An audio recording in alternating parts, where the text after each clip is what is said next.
Bueno, pues comenzamos con la conferencia.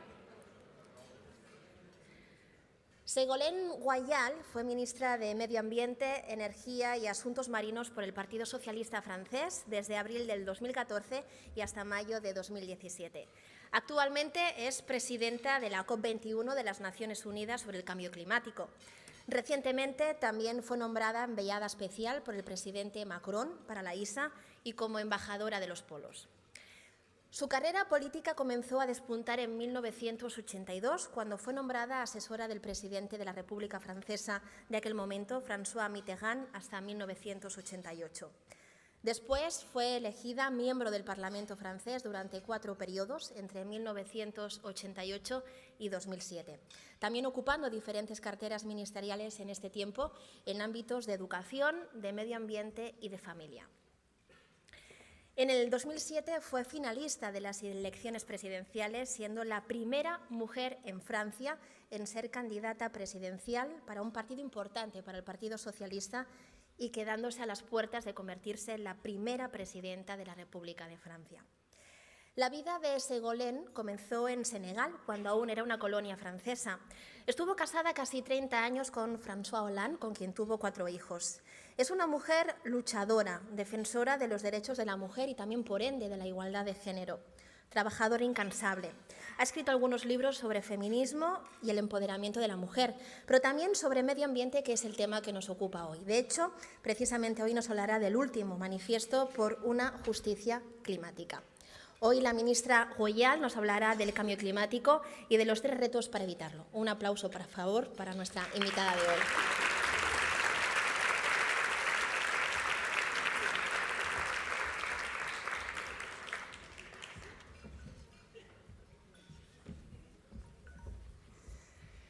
Buenos días a todos, Monsieur le maire, cher Antonio Balmo, Mesdames et Messieurs, je salue l'ensemble des élus représentés, des chefs d'entreprise, des universitaires, du président de la Chambre de commerce.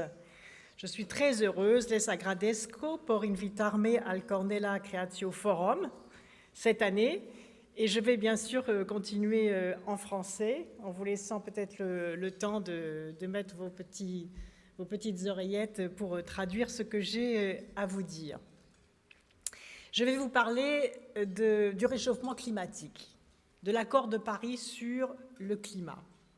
Et c'est vrai que j'ai écrit ce livre dans la foulée de la COP 21, que j'ai eu le plaisir de présider au moment de la ratification de l'accord. Et je voulais vous dire que l'humanité a connu un moment historique extraordinaire. Alors parfois on oublie pourquoi il y a le numéro 21 au mot COP, COP 21. C'est parce que quand même l'humanité a mis 21 années pour conclure cet accord. La première réunion a eu lieu il y a 21 ans à Rio, c'était le premier sommet de la Terre. C'est pour ça qu'il faut se dire que cet événement a été un événement extraordinaire, parce que pour la première fois, l'ensemble des pays de la planète, avec leurs différences de niveau de développement, avec leurs différences de taille, avec leurs différences de langage, avec leurs différences de civilisation. On a vu certains pays se parler alors que sur le terrain, ils se faisaient la guerre, par exemple. Tout d'un coup, ils se sont dépassés et ils ont dit à un moment, nous avons quand même sur cette petite planète un destin commun, et nous avons la responsabilité maintenant de lutter contre le fléau du réchauffement climatique. Et alors, il y a 2 éléments passionnants dans ce long processus qui, enfin, s'est finalisé par l'accord de Paris en décembre 2015. C'est que, d'une part, on s'est rendu compte que pour réussir, il fallait agir à tous les échelons. Non seulement l'échelon international, celui de la conférence de Paris, mais aussi l'échelon national. Tous les pays se sont engagés, je vais y revenir, à décliner sur leur territoire quels sont leurs engagements à la suite de cet accord. Ensuite, à l'échelle infranationale, au niveau des villes, au niveau des régions, et enfin à l'échelon du citoyen. Et vous êtes tous à la fois des citoyens ou des responsables d'entreprises, des responsables de collectivités locales, des responsables de formation professionnelle, des responsables éducatifs. Et donc, tout le monde peut agir pour réussir à lutter contre le changement climatique. Et puis la deuxième grande idée, moi, qui m'a frappée dans ce processus, c'est qu'on a à la fois les phénomènes les plus dramatiques, les plus catastrophiques du jamais vu, que ce soit les sécheresses immenses, la montée des eaux, les inondations, les tornades, les déplacements massifs de population, je vais y revenir. Et en même temps, nous avons une formidable opportunité, si nous réussissons à relever ce défi, une formidable opportunité positive, c'est-à-dire une solution contre les crises économiques avec l'investissement dans la croissance verte ou dans la finance verte, une solution contre les situations de pauvreté et d'extrême pauvreté, si nous arrivons à donner aux pays les plus pauvres l'accès à l'énergie, et en particulier à l'Afrique, l'accès à l'énergie solaire, et en même temps des solutions aussi pour la paix dans le monde, j'y reviendrai, puisque l'ONU estime que si nous avons un réchauffement climatique supérieur à 3 à 4 degrés, ce qui est aujourd'hui la tendance naturelle du réchauffement climatique, d'ici la fin du siècle, alors nous aurons 200 millions de réfugiés climatiques, de déplacés climatiques, c'est-à-dire de gens qui fuient la sécheresse pour trouver un lieu où il y aura de l'eau potable. Et d'ailleurs, le manque d'accès à l'eau potable tue aujourd'hui davantage que les guerres. Et en même temps, je le disais tout à l'heure, c'est aussi un formidable domaine d'innovation. C'est sans doute dans le domaine de la croissance verte qu'aujourd'hui les innovations technologiques, les inventions, les ressorts, les réserves de productivité, les investissements sont les plus dynamiques, les plus productifs, les plus prometteurs, même si nous devons avoir un raisonnement économique un peu différent, puisque les retours sur investissement prennent un peu plus de temps que dans l'économie traditionnelle. L'économie du développement durable qui doit protéger les ressources naturelles prend effectivement un peu plus de temps, mais en même temps, c'est là où il y a les mutations et les réflexions et les investissements intellectuels et technologiques les plus considérables. On voit d'ailleurs dans les start-up qui démarrent, beaucoup ont quelque chose à voir avec le réchauffement climatique. Alors en un mot, il y a à la fois cette grande question qui est posée à la famille humaine, qui est celle de notre destin commun. Il y a un seul chiffre à retenir si vous voulez résumer cette question. Il est le suivant. En 40 ans, la population du globe a doublé. Nous serons 10 milliards sur la planète en 2050. 10 milliards sur la planète en 2050. Donc 10 milliards de populations à nourrir, à qui donner du travail, à qui donner de l'eau potable. Or, aujourd'hui, nous consommons déjà en 3 mois ce que la planète produit en ressources naturelles, en 3 mois. C'est-à-dire à la fin du mois de mars-avril, nous commençons déjà à consommer le capital naturel des populations futures. Donc, vous voyez que le défi, il est à la fois considérable. C'est vrai que la communauté internationale a mis quand même beaucoup de temps pour assumer cette mutation. Et en même temps, nous devons faire confiance peut-être à l'intelligence humaine, se dire que nous serons capables de relever ce défi en produisant autrement, en nous organisant autrement, en investissant autrement dans l'ensemble des sujets qui ont été posés pendant la COP21. Alors, je vais revenir sur tous ces sujets assez rapidement. D'abord, peut-être un mot, parce que je me dis qu'il y a toujours quelqu'un, peut-être dans cette salle, qui se dit, mais qui n'a pas eu le temps forcément de s'informer, qui se dit, mais qu'est-ce que c'est que le réchauffement climatique ? Alors, je reviens toujours à des concepts très rapidement, rassurez-vous, sur ce que c'est que le réchauffement climatique. Donc le réchauffement climatique, c'est une modification du climat avec une augmentation de la température moyenne à la surface. Si on ne fait rien, fin du siècle, c'est 3-4 degrés supplémentaires. En Arctique, au pôle, c'est plus 7 degrés de réchauffement climatique. Donc c'est assez considérable. Pourquoi c'est plus 7 degrés au pôle ? Parce que la glace est blanche, comme vous le savez. Donc il y a un retour vers l'atmosphère plus rapide du réchauffement climatique. Et comme la glace fond, comme disent les chercheurs, l'Arctique de blanc devient vert. À ce moment-là, la Terre absorbe cette chaleur et donc le réchauffement climatique s'accélère. La fonte des glaciers s'accélère et la fonte des glaciers provoque même au niveau de l'équateur. Donc il y a un impact entre les pôles et l'équateur, provoque, je vais peut-être parler plus lentement à cause de la traduction, provoque une hausse du niveau de la mer. Alors vous me direz, réchauffement climatique, vous avez entendu Trump peut-être, la semaine dernière, qui a dit, qui se moquait du réchauffement climatique et qui a dit, mais attendez, il fait moins 40 au Canada, il fait très froid aux États-Unis et même à New York, donc le réchauffement climatique n'existe pas. Et donc ceux qui nous parlent du réchauffement climatique, qui nous donnent un peu de chaleur en ce moment pour qu'il fasse moins froid. Alors ce qu'il faut savoir, c'est que dans le réchauffement climatique, il peut en effet y avoir des vagues de froid. Le réchauffement climatique, ce n'est pas seulement une tendance à la hausse des températures, mais c'est deux autres choses. C'est une accélération des contrastes de température, c'est-à-dire il fait froid, ensuite il fait chaud, ou il pleut beaucoup, ensuite la sécheresse est là, avec une accentuation de la violence de ces phénomènes, c'est-à-dire il fait beaucoup plus froid ou beaucoup plus chaud, il pleut beaucoup plus fort ou la sécheresse est beaucoup plus intense, et ces contrastes se rapprochent, s'accélèrent, c'est-à-dire que le changement de température va être beaucoup plus rapide que ça ne l'était avant. Et qu'est-ce que ça provoque ? Ça provoque le fait que les plantes et les animaux, les êtres humains bien sûr, ça ils en souffrent directement, mais aussi tout ce qu'on appelle la biodiversité en souffre directement. Et le réchauffement climatique, ce n'est pas seulement un dégât dû aux températures, c'est aussi une destruction dramatique de toute la chaîne du vivant. Alors, l'être humain, nous faisons partie de la chaîne du vivant. Et quand certains nous disent c'est pas grave, ce sont les animaux et les plantes, non, nous sommes directement dépendants, nous, êtres humains, de la chaîne du vivant. Et quand la chaîne du vivant se détruit, alors c'est l'être humain qui est menacé. Alors vous voyez sur cette diapositive aussi ce que c'est ce qu'on appelle les gaz à effet de serre, c'est essentiellement le dioxyde de carbone, il y a aussi le méthane, les chlorofluorocarbones, etc., mais surtout le dioxyde de carbone qui vient de la combustion des énergies fossiles, donc en clair de l'essence et du charbon et du gaz également dans une moindre mesure.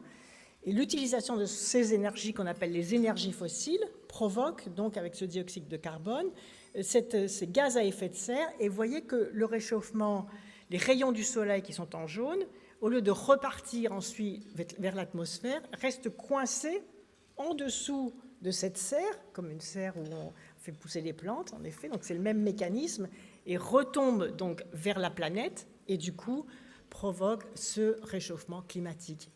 Donc vous voyez que les enjeux qui ont été posés depuis des années, mais qui ont été adoptés dans l'accord de Paris sur le climat, c'était pour la première fois que les pays du monde entier reconnaissaient que ce sont les activités industrielles humaines telles que celles qui avaient été conduites depuis l'utilisation du pétrole et du charbon qui ont provoqué la dégradation de l'état de la planète. C'était la première fois que c'était reconnu.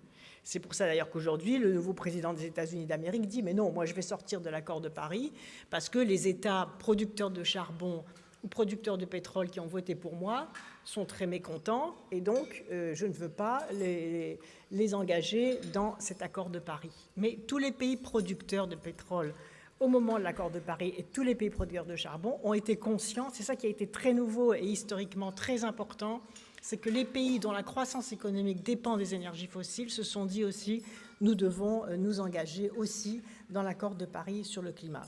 Donc, 12 décembre, accord de Paris. 22 avril, en un temps record, c'est dire la prise de conscience qui a été forte, puisque le protocole de Kyoto, par exemple, il a fallu 6 ans pour le ratifier, et là, en 9 mois, nous avons réussi à faire ratifier l'accord de Paris. Qu'est-ce que ça veut dire faire ratifier un accord ? Ça veut dire que dans chaque pays, il a fallu une délibération du Conseil des ministres, un vote dans les assemblées nationales pour dire on est d'accord avec l'accord de Paris. Ça, c'est le petit logo de la COP21. Donc, vous voyez la photo de fond et la photo de couverture du livre, c'est une photo qui a été prise par Thomas Pesquet, l'astronaute depuis la planète. Là, il vient, et ça, c'est la planète qui retrouve le sourire. C'était le logo et les badges que l'on portait à la conférence de Paris. Donc ça, c'est le nombre de pays qui ont ratifié l'accord de Paris. Donc qu'est-ce qu'il y a dans cet accord ? Souvent, tout le monde parle de l'accord de Paris sans savoir clairement ce qu'il y a dedans. Donc j'ai essayé de vous simplifier les choses. D'abord, l'accord de Paris dit qu'il ne faut pas dépasser les 2 degrés d'ici la fin du siècle et si possible aller en dessous des 1,5 degré. Comme je vous l'ai expliqué tout à l'heure, aujourd'hui la tendance elle est à plus de 3 degrés. Ça veut dire qu'il faut redoubler les efforts pour réussir à rester en dessous. On verra tout à l'heure comment. Ensuite, qu'est-ce qui a été décidé dans cet accord? C'est que chaque pays avait l'obligation de dire au niveau national comment il allait faire pour réduire ses propres émissions de gaz à effet de serre. Alors ça peut passer par des décisions fiscales, par des décisions réglementaires, par des votes de loi. La France, pour sa part, a voté la loi de transition énergétique juste avant l'accord de Paris. Et à titre d'illustration, je vais vous expliquer en grande ligne qu'est-ce qu'il y a dans cette loi et comment est-ce qu'on traduit à un niveau national un engagement international de cette importance. L'accord de Paris, c'est aussi pas seulement cet accord. Il y a 3 choses, il y a 3 piliers dans l'accord de Paris. Il y a l'accord, donc je viens de vous donner les grandes lignes. Il y a ensuite ce qu'on a appelé les coalitions de l'action, c'est-à-dire comment est-ce que concrètement on se met ensemble sur les mêmes sujets pour travailler ensemble. Donc il y a eu 70 coalitions. Alors par exemple, il y a eu l'Alliance solaire internationale, dont je m'occupe également. Donc il va y avoir un grand sommet le 11 mars prochain à New Delhi sur l'Alliance internationale. Il y a eu l'Alliance globale sur les bâtiments. Et ça a été passionnant parce qu'on a vu des entreprises du monde entier venir expliquer et échanger sur la façon dont elles pouvaient faire des travaux d'isolation, des travaux d'économie d'énergie, des bâtiments à énergie positive, c'est-à-dire qui produisent plus d'énergie qu'ils n'en consomment, la nouvelle génération des panneaux solaires, le stockage de l'énergie sur les toits, etc. Donc ça, c'est l'Alliance globale sur les bâtiments, où il y a un échange sur les nouvelles façons de construire pour économiser l'énergie. J'ai cité aussi l'Alliance géothermie, la Global Geothermal Alliance, c'est-à-dire qu'il y a eu aussi des accords, des pays qui se sont mis ensemble avec des entreprises sur des énergies renouvelables spécifiques, comme par exemple la géothermie. Vous savez peut-être qu'un pays comme l'Islande est sorti de la crise économique, d'une crise économique très profonde, en ayant recours à la géothermie, c'est-à-dire en devenant quasiment autonome en énergie, parce que c'est une terre, vous savez, volcanique, et dans toutes les terres volcaniques, il y a de l'eau chaude, et à partir de cette eau chaude, on produit cette magnifique énergie qui est la géothermie. Pourquoi cette magnifique énergie? Parce que dans les énergies renouvelables, il n'y en a que 2 qui ont résolu le problème de leur stockage. C'est l'hydroélectricité, puisque comme il y a des barrages, il y a de l'eau, il n'y a pas d'interruption. Et c'est la géothermie, puisque l'eau chaude est là. En revanche, le solaire, l'éolien ont encore des progrès à faire sur la question du stockage de l'énergie, puisque le solaire, ça produit du soleil quand il y a le soleil. Donc après, il faut mettre des piles pour accumuler cette énergie. L'éolien, c'est pareil, ça produit de l'énergie quand il y a du vent.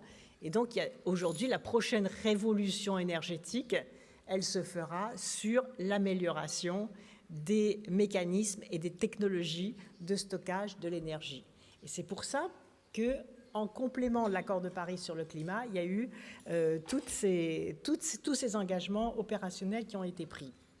Je voudrais dire un mot sur l'AREI. Là, vous voyez la carte de l'Afrique, car il y a eu quelque chose d'extraordinaire qui s'est passé avec l'Afrique, c'est que jusqu'à la négociation à Paris, l'Afrique refusait de signer un engagement contre le réchauffement climatique. Pourquoi? Parce qu'il disait, vous les pays riches, les pays industrialisés, vous avez fait votre révolution industrielle avec le pétrole et avec le charbon. Et maintenant, vous venez nous expliquer que nous devons nous passer du pétrole et du charbon, alors que nous n'avons pas d'emploi, nous n'arrivons pas à donner à manger à notre population, etc. Au nom de quoi nous allons renoncer à notre croissance économique, alors même que nous sommes victimes du réchauffement climatique, c'est-à-dire victimes de l'utilisation par vous, pays industrialisés, du pétrole et du charbon, puisque nous, pays chauds, ce sont nous qui subissons le plus violemment, avec les sécheresses en particulier, la question du réchauffement climatique. Bonne question. Bonne question. Et ils ont bougé à la conférence de Paris parce que les pays développés leur ont dit « nous nous engageons premièrement à faire un transfert de technologie d'où la coalition sur les énergies renouvelables en Afrique, sur laquelle c'est moi qui étais chargée de faire un rapport à l'Organisation des Nations Unies sur l'accès de l'Afrique à l'électricité et en particulier à l'électricité solaire. Et nous nous engageons également, c'est dans l'accord de Paris, c'est le 4e pilier dont je vous parlais tout à l'heure, le 3e pilier dont je vous parlais tout à l'heure, c'est un engagement financier, c'est-à-dire que l'accord de Paris prévoit qu'il y aura 1 000 milliards de dollars sur la table en 2020 et ensuite tous les ans 1 000 milliards de dollars pour financer la montée en puissance des énergies renouvelables et des économies d'énergie sur l'ensemble des pays de la planète et en particulier les pays les plus pauvres. Donc voilà cet enjeu. Et alors les pays africains ont dit bon ben on y va. On donne notre accord. On a vu quand même des pays exsangues, des pays où il y avait la guerre civile, des pays où il y avait le terrorisme. Je me souviens d'une réunion avec les pays du pourtour du lac Tchad qui est en train de disparaître. Voilà un espace qui était un lac magnifique. Il y a quasiment maintenant plus d'eau dans le lac Tchad.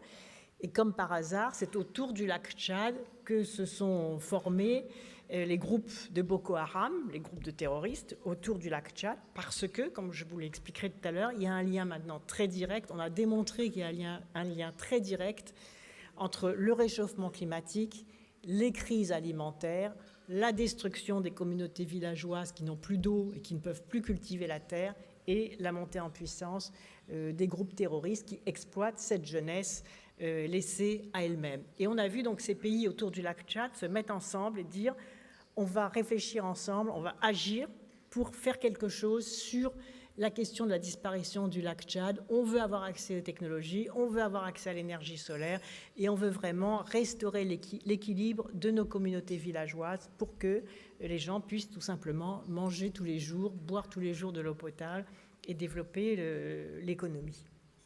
Donc voilà, ça c'est les 70 coalitions. Donc les grands domaines, ça a été des coalitions sur la forêt, sur l'agriculture, sur la résilience, c'est-à-dire comment est-ce que les pays frappés par les dégâts du climat, par les typhons, par les cyclones, etc., se remettent d'aplomb. Les transports, notamment les transports propres, les transports électriques, le bâtiment, j'en ai parlé, les financements privés, la question des pollutions, les énergies renouvelables, l'efficacité énergétique, les villes, comment est-ce que les villes peuvent devenir des villes durables, les entreprises et l'innovation. Les financements, j'ai expliqué tout à l'heure, ça a été un des grands volets, parce qu'à chaque fois, les pays pauvres disaient non, d'accord, on veut bien signer, on veut bien ratifier, on veut bien faire tout ça, mais enfin, où est l'argent ? C'est la bonne question, quand même. Donc, il y a eu une coalition autour de ce qu'on a appelé le prix du carbone, il y a une coalition autour des green bonds, des financements verts, et donc l'engagement qui est pris, c'est 100 milliards de dollars par an à partir de 2020. Ils sont là, cet argent, il est là, parce qu'on voit des masses d'argent en particulier dans les banques ou dans les fonds d'investissement, qui ne demandent qu'à s'investir dans une économie verte dès lors que cette économie verte apparaît rentable. Et moi, je pense que peut-être pour la première fois dans l'histoire économique de la planète, on peut avoir une convergence enfin positive, si elle est bien organisée, entre l'intérêt bien compris de la finance, elle ne travaille pas à perte, la finance, c'est normal, et l'intérêt de la planète. Et c'est ce qu'on a voulu tester en France, qu'on a lancé un emprunt vert, donc ça s'appelle les green bonds, les obligations vertes, et on a rassemblé les banques, les fonds d'investissement, et on leur a expliqué voilà ce qu'on est en train de faire sur l'innovation de la croissance verte, sur le bâtiment, sur les énergies renouvelables, sur le transport propre, tous les sujets que je viens de décliner. Et l'État français a lancé un appel. Et ça a été un succès assez considérable, puisque nous avons mis sur le marché 7 milliards d'euros, et nous avons eu 23 milliards d'offres d'achat de ces obligations vertes. Et à ce moment-là, on a fait donc cette coalition à l'échelle mondiale pour que les États puissent donner des labels verts, puissent encourager les fonds d'investissement ainsi qu'au niveau international. Il y a la Banque mondiale qui intervient, il y a la Banque africaine de développement. Donc les grandes institutions financières sont en train également de monter en puissance sur ce qu'on appelle la finance verte. Alors, bon, les initiatives, il y a j'avais fait 4 rapports en tant que présidente de la COP21 sur ces sujets. L'initiative africaine pour les énergies renouvelables, ça, je vous en ai un petit peu parlé. Il y aurait tellement de choses à dire, donc ça, vous pourrez les retrouver si vous voulez creuser les sujets et vous y intéressez, vous pourrez trouver ça sur le site qui est consacré à la question du climat. Juste un mot sur l'Afrique pour dire que moi je suis convaincue qu'on réussira le défi climatique si on réussit ce qui se passe en Afrique et dans le pourtour de l'équateur. Parce que si on réussit le développement du continent africain, d'abord on règle les problèmes des migrations. Si on réussit le développement du continent africain, il y a des sources de création et de sortie de crise pour l'ensemble des autres continents. D'ailleurs, on voit la Chine et l'Inde qui se positionnent très fortement sur l'Afrique. Ça veut dire aussi qu'ils croient positivement que l'Afrique va pouvoir sortir de la pauvreté. Et surtout parce que c'est une question aussi de justice mondiale. Et comme j'explique dans mon livre, ce qui m'a frappé, pourquoi j'utilise ce concept de justice climatique, c'est parce que peut-être que pour la première fois, on peut faire une justice climatique sans prendre aux uns pour donner aux autres, donc sans qu'il y ait de conflit d'intérêts. Parce que quand on fait de la justice climatique, c'est-à-dire quand on donne aux pays les plus pauvres les technologies d'accès à l'énergie solaire, pour rester sur cet exemple, on se fait du bien aussi à nous, pays industrialisés, puisqu'on est confronté à ces problèmes de migration, on est confronté à ces problèmes de santé terribles à l'échelle de la planète, donc avec les mouvements de population, eh bien les nouvelles maladies liées au réchauffement climatique, comme le paludisme qui est en train de repartir, à un moment ils vont se répandre à l'échelle de la planète, donc c'est aussi notre intérêt bien compris de faire de la justice climatique parce que c'est du gagnant-gagnant. Et parce qu'on sait aussi qu'on utilise les mêmes technologies, par exemple pour développer les 2 roues électriques, qu'on soit dans un pays pauvre ou qu'on soit dans un pays industrialisé. Donc, vous voyez, il y a une nouvelle humanité qui s'organise autour de la nouvelle économie verte. Ensuite, j'ai développé un sujet sur femmes et climat, en disant, parce que j'avais observé ça aussi sur le terrain, en disant que la question des femmes, elle est absolument cruciale pour lutter contre le réchauffement climatique. On voit dans les communautés villageoises en particulier, les femmes exercent 80%, assument 80% du travail de la terre, 80%. Or, le premier impact dramatique du réchauffement climatique, c'est la désertification et c'est le problème d'accès à l'alimentation. Donc, si on donne aux femmes à la fois les microcrédits, les moyens de production, les prêts bancaires, on arrive à des réalisations extraordinaires et extrêmement rapides. Aujourd'hui, il faut savoir que les femmes font 80% du travail de la terre dans les pays les plus pauvres, mais n'ont accès qu'à 5% des crédits bancaires. Donc, il y a eu tout un débat, des réunions justement avec des femmes leaders qui ont dit, mais il y a un moment, ce qu'on a appelé au niveau de l'Organisation des Nations Unies, l'empowerment des femmes, c'est-à-dire donner aux femmes le pouvoir, des outils de production par rapport à ces enjeux de lutte contre le réchauffement climatique. Et les femmes sont aussi particulièrement adaptées à la question de ce qu'on appelle l'économie circulaire. Elles vont transformer les déchets en compost, le compost, elles vont faire des potagers, le potager, elles vont recueillir les produits, elles vont les vendre au marché, etc. L'économie circulaire, c'est quelque chose qui est vraiment dans la culture des femmes, dans la culture des communautés villageoises. Et à un moment, on voit qu'il y a une rupture. Quand est-ce qu'il y a une rupture? C'est quand il n'y a pas accès à l'énergie. Donc, il n'y a pas accès à l'énergie, donc c'est les femmes qui vont chercher le bois, et de plus en plus loin, avec la sécheresse et la déforestation. Donc, elles ne vont pas à l'école. Donc, du coup, il y a un retour aussi négatif qui se fait, alors que le jour où on apporte dans les villages l'énergie solaire, le four solaire, à ce moment-là, les femmes n'ont plus ce temps à perdre et il y a une économie positive qui se met en place, et notamment parce qu'elles peuvent aussi aller à l'école. Donc, il y a des enjeux positifs avec des investissements relativement modestes, à condition que l'on puisse faire des projets justement spécifiquement à destination des femmes qui se sont révélées être absolument extraordinaires. Puis il y a le thème de la sécurité et du climat, j'en ai dit aussi également un mot tout à l'heure. On voit que les grands conflits à l'échelle mondiale, alors il y a une étude qui a montré que 70% des conflits ont d'une certaine façon comme origine une question climatique. Par exemple, en Syrie, il y a eu en 2011 une très très grave sécheresse qui a entraîné 10% de la population, un exode de 10% de la population vers les villes, ce qui a entraîné une déstabilisation très forte du pays. En Égypte, lorsqu'il y a eu, peu de temps avant les émeutes en Égypte, il y a eu une très très grave sécheresse qui avait provoqué le triplement du prix du pain. Et ce que j'expliquais tout à l'heure, c'est que non seulement ça crée un exode urbain accéléré, alors déjà ces pays souffrent d'une désertification rurale, mais en plus des déplacés climatiques massifs qui déstabilisent les frontières. Et donc on sait aujourd'hui qu'il y a un lien très étroit. Il y a un gros travail qui est fait d'ailleurs entre les différents ministères de la Défense auxquels j'ai participé, où aujourd'hui on s'est rendu compte en effet qu'il y avait un lien très étroit entre les conflits à l'échelle de la planète et la question climatique.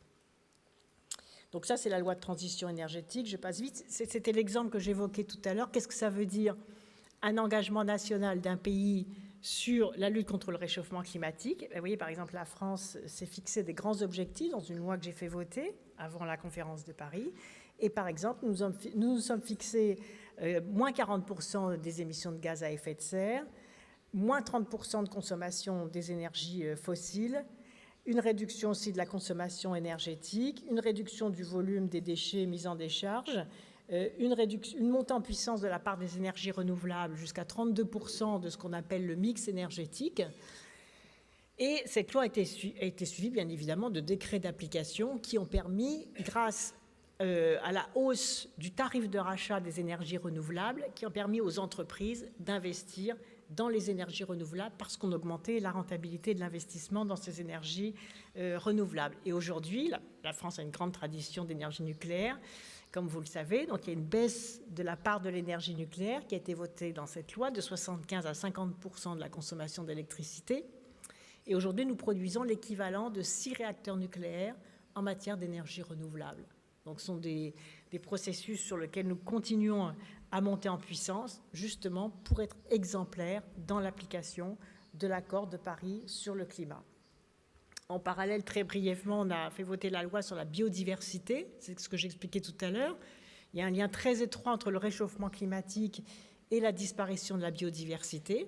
Et on sait aussi que dans la biodiversité, il y a un potentiel de développement économique très important dans ce qu'on appelle le biomimétisme, les biotechnologies, dans tout le domaine de la santé, dans le domaine de la cosmétique, mais aussi dans le domaine des technologies, dans le domaine des transports, etc. Tout ce qu'enseigne la nature est un élément clé de la croissance verte.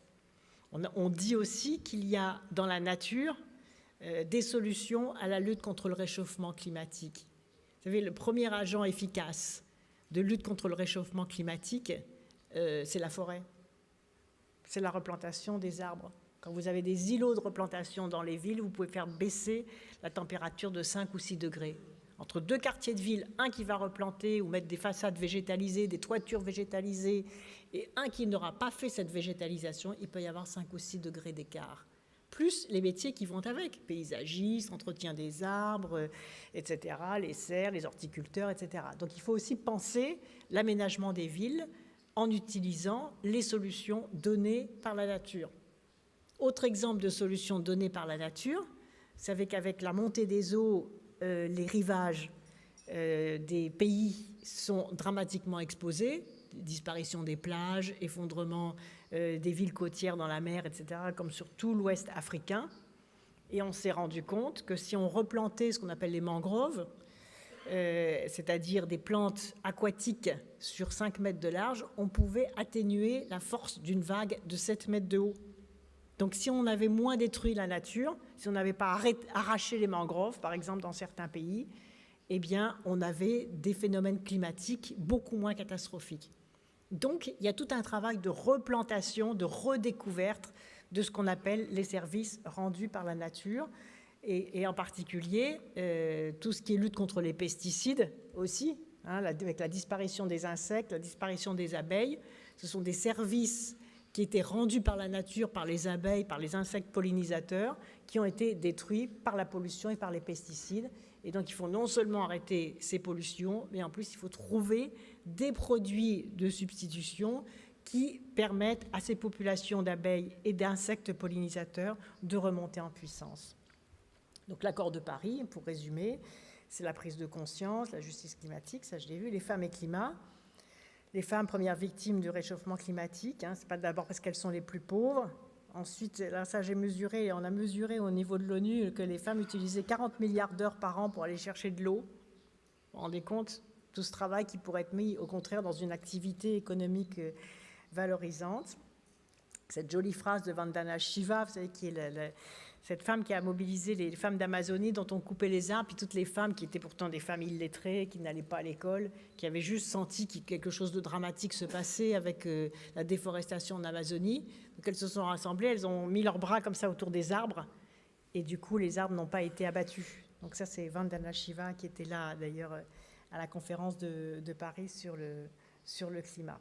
Puis j'ai mis le nom de deux militante de l'origine de l'écologie, d'abord Rachel Carson, que vous connaissez peut-être, d'ailleurs dont je fais le portrait bref dans mon livre, qui est cette femme américaine extraordinaire qui était allée voir Kennedy, le président Kennedy, et qui avait, donc c'était une femme chimiste, une ingénieure, qui avait compris les dégâts du DDT, qui avait été répandu massivement sur les cultures américaines, provoquant des dégradations non seulement des sols, mais aussi des animaux. Et son combat a été couronné de succès puisque le président des États-Unis d'Amérique, Kennedy, a interdit le DDT. Ça a été vraiment le premier combat écologique gagné. Et puis Wangari Maathai, que vous connaissez peut-être aussi, qui est cette femme kenyane extraordinaire qui a été prix Nobel de la paix. Et prix Nobel de la paix parce qu'elle a lancé le Green Belt Movement en Afrique, c'est-à-dire la replantation des arbres, justement, qui a fait comprendre, elle aussi, c'est la première femme africaine diplômée d'une université américaine, ingénieure, et qui s'est engagée toute sa vie dans ce combat et qui a eu le prix Nobel de la paix pour avoir démontré, pour avoir mobilisé son pays et l'Afrique tout entière sur la replantation des arbres. Le continent africain et le climat, là aussi, c'est ce dont j'en ai parlé tout à l'heure. Et là, juste un mot pour redire à quel point la mobilisation du continent africain, parce que ça m'a donné l'occasion d'aller dans 25 pays d'Afrique, de voir leurs solutions, de comprendre aussi ce qu'ils attendaient de la COP21.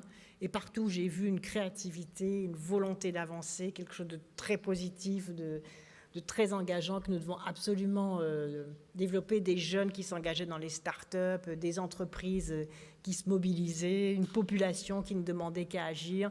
Et je pense que si on est capable d'encourager ce mouvement, on est capable de trouver une solution au continent africain.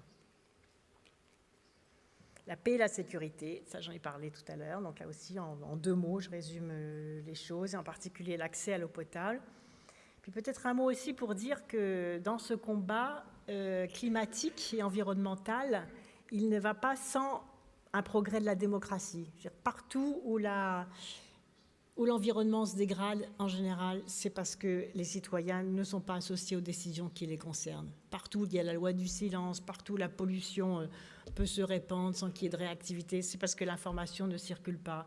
Et je crois qu'il y a un lien très direct entre la qualité démocratique du dialogue, la qualité démocratique de la décision et l'efficacité de cette décision. Ça, c'est la croissance climatique. Voilà. Et pour terminer, cette magnifique phrase de Gandhi. Alors, le monde contient bien assez pour les besoins de chacun, mais pas assez pour la cupidité de tous. Et cette belle phrase d'Hubert Reeves aussi, qui s'est beaucoup engagé avec moi sur la biodiversité, dans la guerre contre la nature, donc dans la guerre de l'activité humaine, soit celle qui dégrade, celle qui pollue ou celle qui surexploite, dans la guerre contre la nature, si l'homme gagne, il perd. Moi, je trouve cette phrase formidable. Parce que ça veut dire que si l'on abîme la nature, si on la dégrade, si on la pollue, si on la surexploite, au bout du compte, on va en être victime, ce que je disais tout à l'heure, parce que nous faisons partie de cette chaîne du vivant et qu'au bout du compte, c'est contre nous-mêmes que nous agissons. Donc je vous remercie de votre attention et je vous remercie d'être là. J'espère que vous avez appris quelques éléments de réflexion et d'action et avoir compris la complexité des décisions qui ont été prises. Et maintenant, je vous souhaite de tout mon cœur d'être citoyen de la planète, citoyen du monde, et que là où vous agissez, là où vous êtes, vous puissiez aider cette planète à faire reculer tout ce qui concourt à son réchauffement. Parce qu'au bout du compte, en agissant pour les générations futures, même pour celles qui sont là, on parle toujours pour le futur, non, on agit aussi pour le présent. Et bien en agissant pour le présent, pour le futur, et bien vous agirez aussi pour vous-même. Alors merci beaucoup.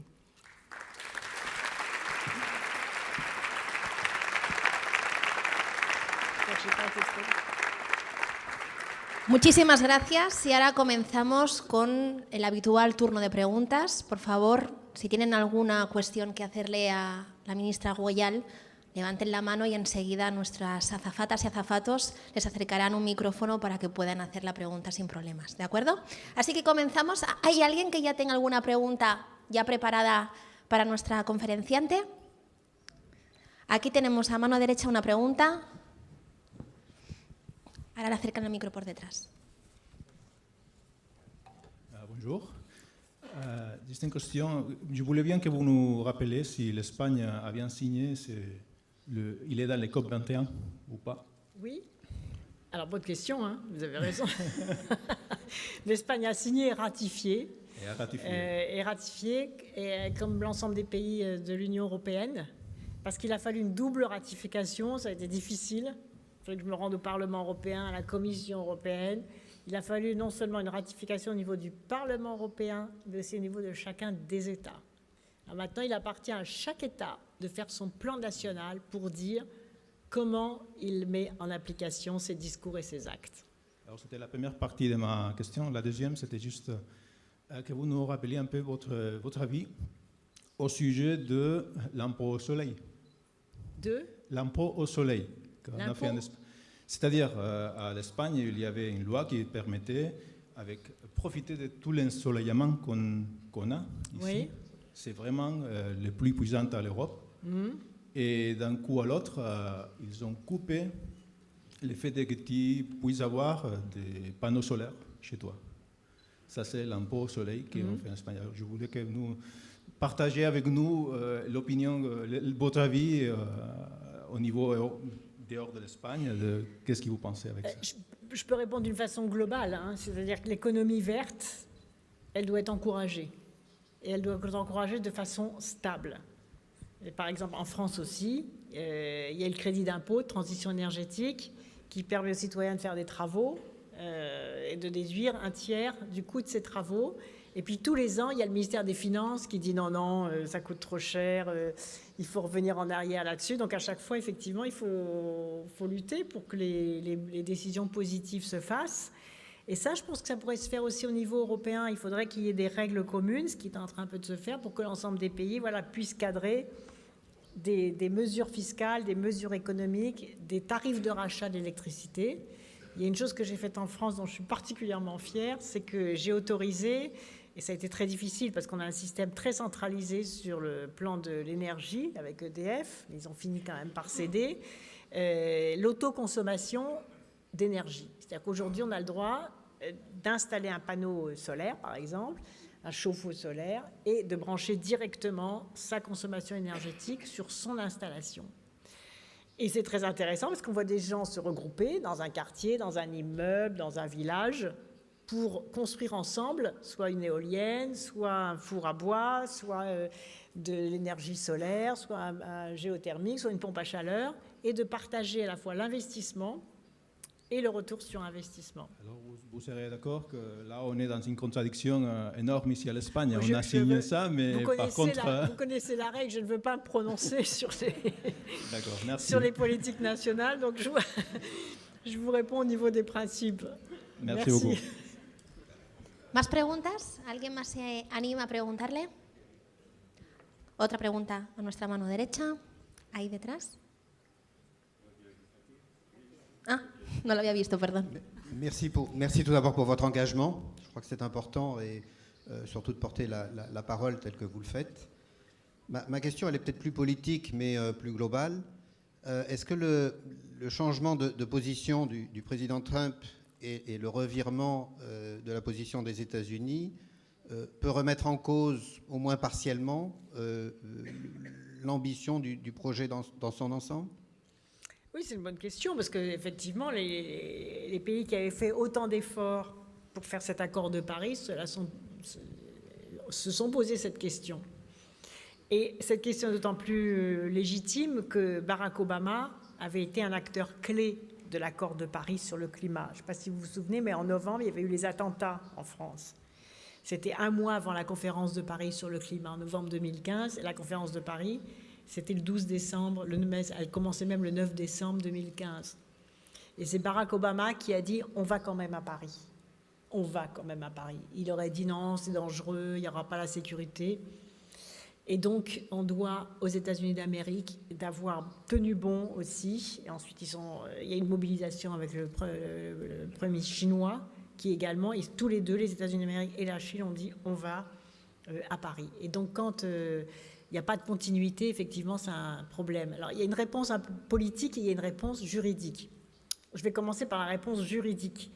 Les États-Unis ne peuvent pas sortir de l'accord de Paris, parce que l'accord de Paris prévoit un délai de 2 ans pour sortir de l'accord de Paris. Donc 2 ans plus 1 an de préavis. Donc 2 ans plus 1 an de préavis, on est à la fin du mandat de Trump. Mais sa déclaration, elle est politique et économique, c'est-à-dire il fait cette déclaration tonitruante pour les États qui ont voté pour lui, notamment les États producteurs de charbon et producteurs de pétrole. Et c'est une déclaration très négative, parce que vous savez, l'économie, elle a besoin de stabilité. Donc dès qu'on redonne un signe de relâchement de l'effort, de non-substitution des énergies renouvelables aux énergies fossiles, c'est mauvais. Et en même temps, il y a eu un aspect positif, c'est-à-dire qu'il y a une réactivité très forte des organisations non gouvernementales américaines, les fonds d'investissement, les grandes entreprises, les grandes villes américaines, certains grands États américains qui se sont mobilisés, qui ont créé le nouveau pledge, Climate Pledge. Ils sont venus d'ailleurs en décembre dernier au sommet climat organisé par Emmanuel Macron à Paris. Et du coup, ils ont démultiplié leur énergie pour dire on ne laissera pas faire un recul sur la question climatique, mais on va redoubler d'efforts et d'investissement sur ces sujets. Donc paradoxalement, ça a remobilisé et redonné de la visibilité au sujet. Et puis j'ai vu qu'il y a 2 jours, Donald Trump a redit que finalement il allait peut-être revenir dans l'accord de Paris. Donc ça, voilà, c'est pas très clair non plus, mais en tout cas c'est pas bon pour le climat. Mais ça exige de nous finalement un redoublement des efforts pour quand même tenir les objectifs. Otra pregunta, teníamos una en la otra mesa de atrás y luego tenemos otra aquí. Bonjour. Pour rester un petit peu dans le cas de la communauté internationale, je me demandais quel était votre point de vue par rapport au rôle de la communauté européenne. Vous parlez qu'effectivement on a laissé à charge de chaque pays d'introduire les mesures à mettre en place pour par rapport à la COP21. Cela étant, on voit qu'il y a des disparités absolument relativement importante. On parlait tout à l'heure de l'impôt sur le soleil pour l'Espagne. Moi, je me souviens du débat qu'on a eu aussi au niveau européen sur le Roundup, par exemple. J'étais particulièrement affolée quand même de voir finalement les décisions qui peuvent être prises pour des produits qui, a priori, au niveau environnement, au niveau santé, présentent quand même de grosses craintes. Donc voilà, quel est votre point de vue par rapport à l'Europe et quelle est la position de l'Europe d'un point de vue beaucoup plus collectif cette fois-ci par rapport à justement la protection de l'environnement? Je pense qu'il y a à la fois du très bon en Europe et parfois d'incompréhensibles retards. Le très bon, je suis convaincue que l'Europe a servi de fer de lance pour des pays qui n'avaient aucune sensibilité environnementale, pour fixer un certain nombre de règles et pour exiger l'adaptation d'un certain nombre de législations en fonction de ces règles. Par exemple, les lois sur l'eau.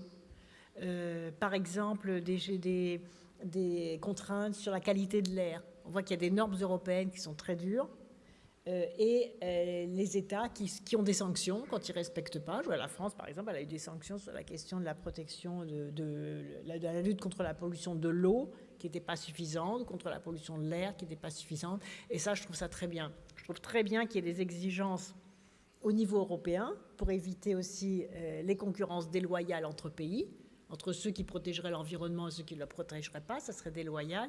Donc il y a des normes européennes, c'est très bien. Et en même temps, on voit quand même un certain nombre de lobbies à l'œuvre. Vous le disiez, le Roundup, le glyphosate, c'est quand même extravagant qu'on n'ait pas encore interdit des substances comme celle-là, alors qu'il y a des entreprises qui investissent dans les produits de substitution non polluants et qui, elles, n'arrivent pas à se développer parce qu'il n'y a pas le marché. Pourquoi il n'y a pas le marché? Parce que l'Europe n'a pas pris ses responsabilités sur l'interdiction de ces matières extrêmement cancérigènes, extrêmement polluantes. Donc là, il y a du lobbying au niveau européen qui est clair, qui a été dénoncé, et il faut vraiment que les choses évoluent sur ce sujet-là pour que, là aussi, l'Europe soit exemplaire et qu'un marché économique rentable s'ouvre aux entreprises vertueuses qui mettent au point des produits de substitution. Je vais vous donner un exemple. Dans la loi sur la biodiversité que j'ai fait voter, j'ai interdit les sacs plastiques, avec un délai.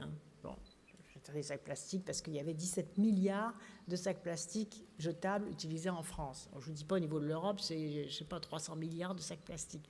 Tout ça termine dans la mer, dans l'eau d'abord, dans la mer, dans l'estomac des poissons, dans l'estomac des oiseaux. Aujourd'hui, 90% des oiseaux marins ont des débris de déchets dans l'estomac, 90% des oiseaux marins. Et il y a un 7e continent de plastique sous-marin qui est maintenant organisé, donc avec des pollutions quand même qu'on va subir sur des années et des années. Donc interdiction des sacs plastiques, mais qu'est-ce que j'ai pas entendu? Que j'allais ruiner un tel filière économique, etc. Le jour où l'interdiction a été votée, les mêmes entreprises qui me disaient « vous allez nous ruiner », viennent nous dire « bon, on sait, on n'a pas le choix, on va interdire les sacs plastiques, mais nous, ça vous va parce que finalement, on a préparé un brevet pour fabriquer des sacs biodégradables à partir de pelures de pommes de terre, etc. » Enfin, tout ce qui permet les sacs. Les mêmes entreprises. Donc, à un moment, il faut avoir la force politique, malgré les résistances au changement, de dire « c'est comme ça que ça va se passer ». Voilà pourquoi on prend cette décision par rapport à l'intérêt général, par rapport à la santé, par rapport à la planète. Et vous n'avez qu'à être malin, vous n'avez qu'à investir dans l'innovation. On va vous aider d'ailleurs à investir dans l'innovation. En fait, ça va très vite. Ça va très vite parce que la créativité humaine est sans limite. Et on a vu des entreprises, celles qui traînaient le plus fortement le pied, sont aujourd'hui celles qui gagnent le plus d'argent avec les sacs biodégradables. Et ça, c'est une leçon que j'ai eue plusieurs fois. Alors, Roundup, j'ai interdit ça. J'ai eu des protestations, des manifestations devant mon ministère de certaines jardineries qui protestaient parce qu'on disait non, on va supprimer les emplois parce que les gens qui vendaient le Roundup, donc à base de glyphosate, on va les licencier. Je dis, vous ne licencierez personne. Vous allez vendre des produits biodégradables. Aujourd'hui, elles gagnent plus d'argent qu'avant parce que les gens sont prêts à acheter dans leur jardin ces produits.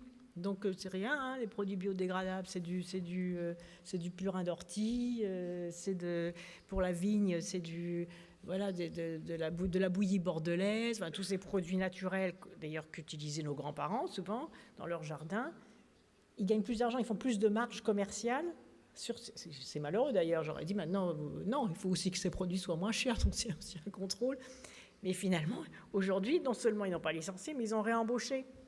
Parce que le public aussi est en demande de produits sains, de produits naturels. Les gens ne veulent pas être empoisonnés ni empoisonner leurs enfants dans leur potager. Donc, la responsabilité de la puissance publique, c'est d'organiser la solvabilité des marchés, de mettre des normes, des règles intelligentes et de stabiliser ces règles pour que le développement économique puisse s'installer et se déployer. Ça, souvent, qui est difficile.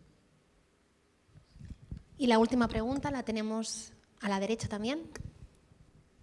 Un grand merci d'être venu. J'ai une question quand même au sujet donc, des accords de Paris qui en fait forcent à réduire l'utilisation d'énergie fossile. Est-ce que cela ne voudrait pas dire qu'à un moment donné, pour atteindre les objectifs, ça augmenterait la part du nucléaire ? Alors ça a été un débat, tout à fait, c'est une bonne question aussi, ça a été un débat difficile dans le débat parlementaire de la loi que j'avais fait voter, puisque le nucléaire, ce n'est pas du fossile, donc il n'y a pas de gaz à effet de serre. Donc les partisans du tout nucléaire disaient, écoutez, nous, la France, on est exemplaire, pourquoi on ferait un effort sur les énergies renouvelables, puisqu'on a déjà investi dans le nucléaire, continuons à développer le nucléaire. Alors ça, je répondais, le problème du nucléaire, c'est qu'il n'a pas résolu tous ces problèmes, le problème des déchets nucléaires. Donc il faut enfouir, il y a tout un débat en France, qu'est-ce qu'on fait des déchets nucléaires? Le second problème, c'est celui de l'indépendance énergétique, parce qu'il faut quand même importer l'uranium. La France ne produit pas d'uranium. Or, les énergies renouvelables favorisent l'indépendance énergétique des pays, puisque c'est le vent, la mer, la houle, la géothermie dans le sol, etc. Donc c'est de l'indépendance énergétique, de la créativité énergétique. Donc, grâce à ces deux arguments, j'ai pu dire, certes, ce n'est pas une énergie fossile, le nucléaire, mais la part du nucléaire doit absolument baisser parce que L'investissement dans le nucléaire devient extrêmement coûteux. Si on intègre dans le prix du kilowatt nucléaire le prix du traitement des déchets nucléaires, c'est pas pareil. Et avec la baisse des prix industriels du solaire, de l'éolien grâce à l'effet de masse, l'investissement dans le renouvelable devient plus compétitif que l'investissement dans le nucléaire. Donc après, c'est une allocation optimale des ressources d'une nation qui se doit d'investir là où il y a le meilleur rapport qualité-prix. Et c'est ce qui a permis de rétablir et de faire voter malgré tout la baisse de la part du nucléaire, non sans difficulté. Muchas gracias, merci beaucoup. Un aplauso, por favor, para nuestra invitada de hoy.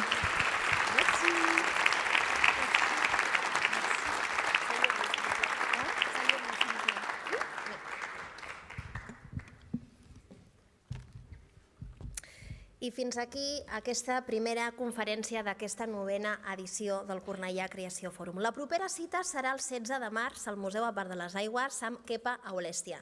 Mentrestant, ja saben que tenen deures. Visita la nostra pàgina web i concretament la secció Què n'opinen. Gràcies per la seva atenció i fins al març.